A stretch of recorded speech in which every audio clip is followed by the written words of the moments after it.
Last week, Michael McIntyre, who is a famous British comedian for those of you who don't know, was robbed by two men on a moped as he was picking his son up from school. The men smashed the driver's window of his 100 grand plus Range Rover, then threatened him at knife point before taking off with his Rolex. A pretty nice score if I do say so myself. It took them mere seconds to pull it off. After the ordeal, McIntyre was left by the side of the road to comfort his son, who was also present while the entire event took place. Why am I starting this video talking about a random celebrity getting mugged? Well, because it serves as a beautiful metaphor for what Britain has become and how we got to this point. Now, while I'm not a fan of his comedy, I've got nothing against Michael McIntyre. He seems like a decent bloke, and as far as I can tell, he has remained apolitical throughout his career. He never really talks about politicians or attaches his name to any left-wing political activist movements,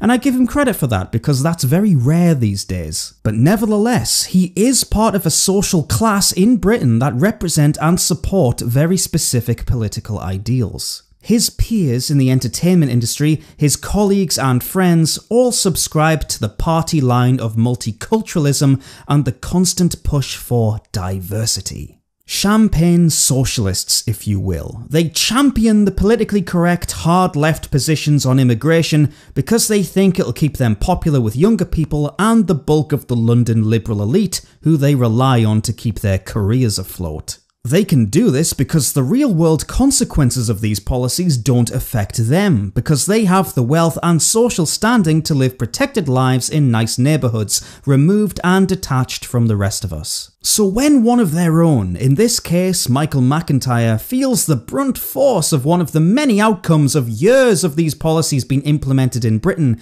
I find myself wanting to quote Alanis Morissette. Ironic. Don't you think?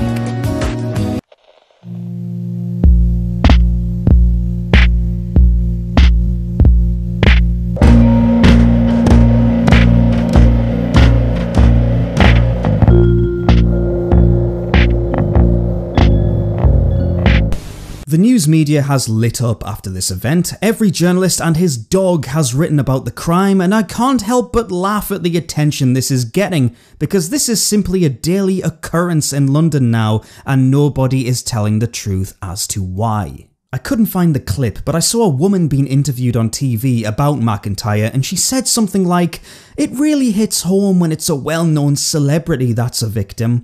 And I thought to myself, wow, that just sums up the attitude in Britain, doesn't it? And the complacency people have, even while their nation crumbles around them. But I suppose I can delve into celebrity worship in a future video. My point is, this issue of skyrocketing crime rates in London, particularly violent crime, is treated by a lot of people as an out-of-sight, out-of-mind problem, because to scratch beneath the surface to find out why this is happening is simply too uncomfortable a thing to do for these types of individuals.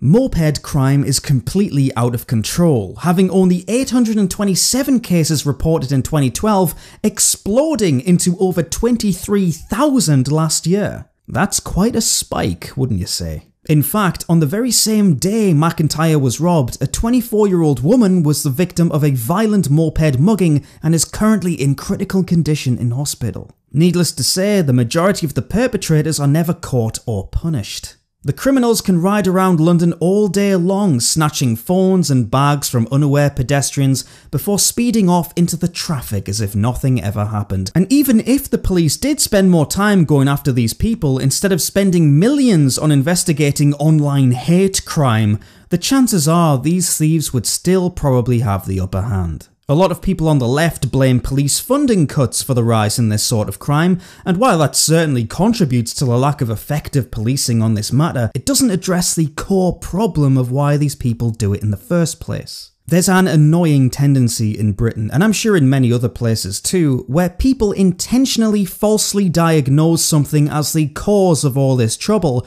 because they don't want to admit the truth. In this case, the cause of moped crime and rising violent crime in London, which I'll get to in a moment, is all because of the funding cuts to the Met Police and further cuts to various public services. If they had their annual budgets increased, this sort of horribleness simply wouldn't be happening. London would be a safe, vibrant, open city where everyone would get along in harmony. But you and I know that's complete bullshit. In a similar vein, it's easy for people on our side to pin all of the blame on someone like Sadiq Khan, and yes, I dislike him very much as well. He spends more time reading mean tweets and attacking Donald Trump in the media than he does concerning himself with London's murder rate. However, once again, this problem is bigger than one man. What we're currently seeing in London should be viewed as a blueprint for the rest of Britain. This will spread all over the country in the coming years. We'll all be at higher risk of violent crime because we'll all be forced to live in situations where the effects of multiculturalism, namely ethnic and racial displacement, will create the sparks for conflict in our own backyards. London proves that you can't import millions of people from different parts of the world, throw them all into one big cooking pot and expect to make a traditional British Sunday dinner. There's too many variables, too many differences, existing tensions, and because we don't have the spine to correct these people, these things bubble up and spill into the streets, where everyday Londoners, if you can find any that is, get caught up in fights that they were never supposed to be involved with. The everyday citizen is paying with their blood, such as the cost of mass immigration and forced multiculturalism that this country has been pushing for the last few decades. The powers that be are scared to admit that when it comes to crime rates in London, equality doesn't exist. Certain racial and ethnic groups are responsible for specific things more than others, and this is what troubles people so much. This has been common knowledge for a long time. It's no secret, for example, that black people, despite making up about 13% of the London population, black men specifically, so let's half that 13% to 6.5, are responsible for the majority of gun crime and robbery in the capital. They're also the most likely to be the victims of violence because they're constantly attacking each other. As far back as 2010, black conservative politician Sean Bailey said, "The black community has to look at itself and say that, at the end of the day, these figures suggest we are heavily, not casually, involved in violent crime. We are also involved in crime against ourselves, and we regularly attack each other." Yet anyone who raises this point today is decried as a racist. Surprise, surprise. In February of this year, the London Police Chief Superintendent Nicholas Davis said, "I recognise that there is a disproportionate number of young black males that are getting stabbed and unfortunately being killed. The gangs don't necessarily follow racial groups, some can be very multicultural, but as a rule, we are finding the biggest threat to a young black male is indeed a young black male." Black on black crime. It seems to be a pattern. We all know about this problem in the United States, and it's no different here in Britain. And before anyone comes along to tell me that white people commit crimes too, yes, that's true, we unfortunately do. But with black men making up such a small percentage of London's population, yet accounting for the majority of these types of crimes, it's fair to say there's a problem and it needs to be pointed out and addressed.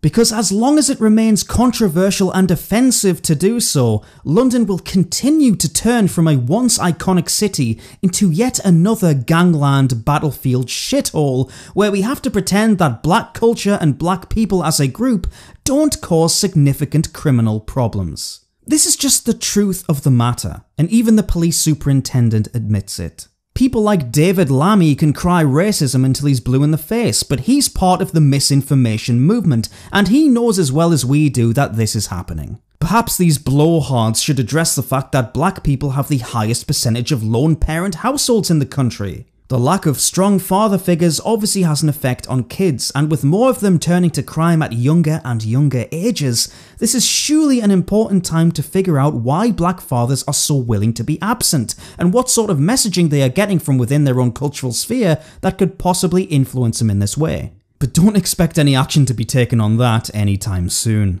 As you all know, 2018 has been a standout year for murders in London, surpassing New York's murder rate in March for the first time. Gun crime, and especially knife crime, is on the rise, despite firearms being illegal, I might add.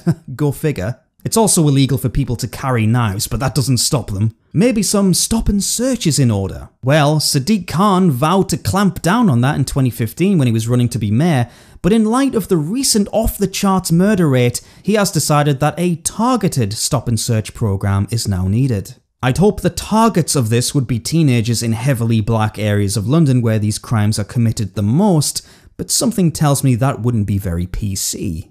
To be honest, I think funding needs to desperately go back to the police department. I know everyone isn't keen on stop and searches and things like that, the stereotyping of stop and search, but if it will help to save a life and make a difference, then it should be done. Stop and search, I think I wouldn't mind it now. I think it's needed. A couple of years ago it was a bit stereotyped, but I think just to be safe nowadays, if I wouldn't mind being stopped and searched if it meant that someone with a knife or a gun would be off the roads. Another piece of cultural enrichment London has been gifted in recent years is that of acid attacks. The act of throwing a corrosive substance into someone's face with the goal of permanently disfiguring them is associated with primitive and barbaric cultures. Our minds instantly define this sort of thing as being a foreign entity. It disgusts us, it doesn't fit within our society, yet it's becoming amazingly common and widespread in our capital city. The trend is there for all to see, and I don't expect this line to go down anytime soon. According to Acid Survivors Trust International, the UK now has one of the highest rates of acid attacks per capita in the world. As you can see here, this country sits proudly with all the other hotspots such as India, Pakistan and Bangladesh. The dream team, some might say. What fabulous company to keep. Doesn't it make you proud? I did a video about acid attacks last year, but I think it's worth going over again briefly here, just in case people don't understand how big this problem is. Here's a map of London with the specific boroughs where acid attacks are the most frequent. Let's look at the top 3 just for the sake of time, shall we? Newham, Barking and Dagenham and Tower Hamlets. It shouldn't come as much of a surprise to any of you that these 3 places are some of the most diverse in London. Here are the demographics for Newham, which has one of the lowest white British populations in the entire country, by the way. As you can see, the white population in total lies at just under 29%, whereas the Asian population stands at 43%. And which groups make up the bulk of that Asian collective? Oh yes, people from India, Pakistan and Bangladesh, all places that are conveniently listed as some of the worst locations on earth for acid attacks. I'm sure there's no connection. Barking and Dagenham next, and while whites still make up the slim majority at 58% as recorded in 2011, that number suffered a staggering drop from 85% in 2001, while the Asian population tripled in size from 5% to 15%, as did the black population, going from 6% to 19%. The next census in 2021 will surely show an even larger degradation, so keep your eyes open. Finally, Tower Hamlets. Similar story. In 2011, the white total population was listed as 45% and the Asians at 41%, with the Bangladeshis actually outnumbering the white British. Again, Bangladesh sits quite prominently on the world acid attack map. I'm just saying, don't let me hammer this point too much. Listen, there'll be people watching this video now who will be grossly offended at what I'm insinuating here, but you can't deny the connection between these boroughs having huge acid attack rates while being populated with more and more people from parts of the world where these terrible acts are common.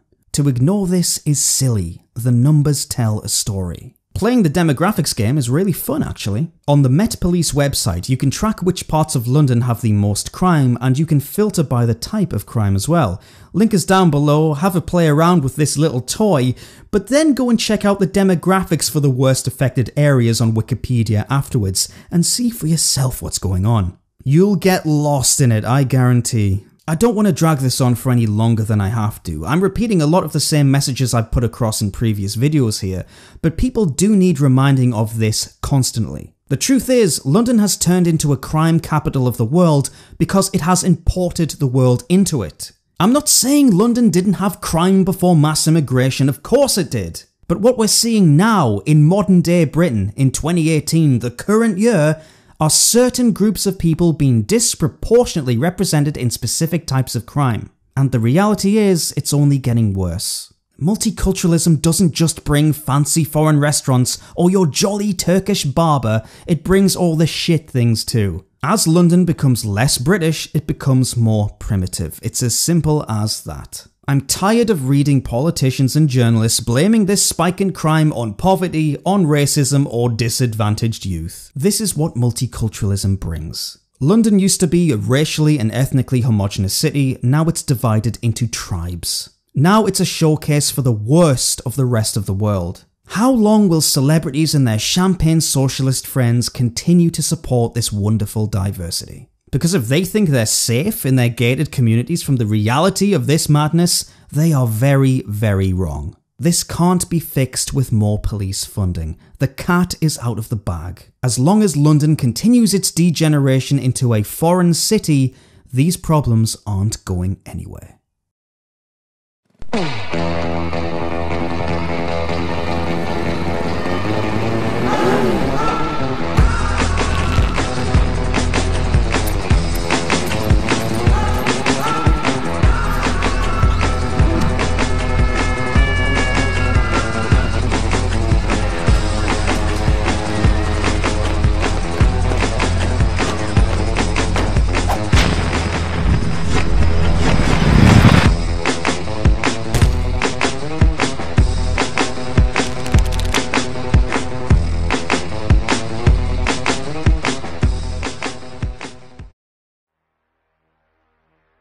Thank you to the YouTube channel Piffle TV for that short little film there. And thanks for the plug. The link is down below to his channel if you want to check out more of his animations. Very, very talented. And thanks to all of you for watching this video. If you'd like to support my channel, you can do so in a few ways. The first way is via PayPal. The link is down below. Thank you to everyone who's donated so generously so far. You guys are incredible. The other way is by becoming a patron of mine. Also, the link is down below there. $5 a month or more will get your name at the end of every single one of my videos as a credit, unless you don't want it to. Thank you to all of these beautiful angels here. Or should I say bigots? Who knows? They're one and the same in my opinion. Thank you guys very much for your continued support. I really appreciate it. Okay, that's it from me. Have a great week. I'll see you soon.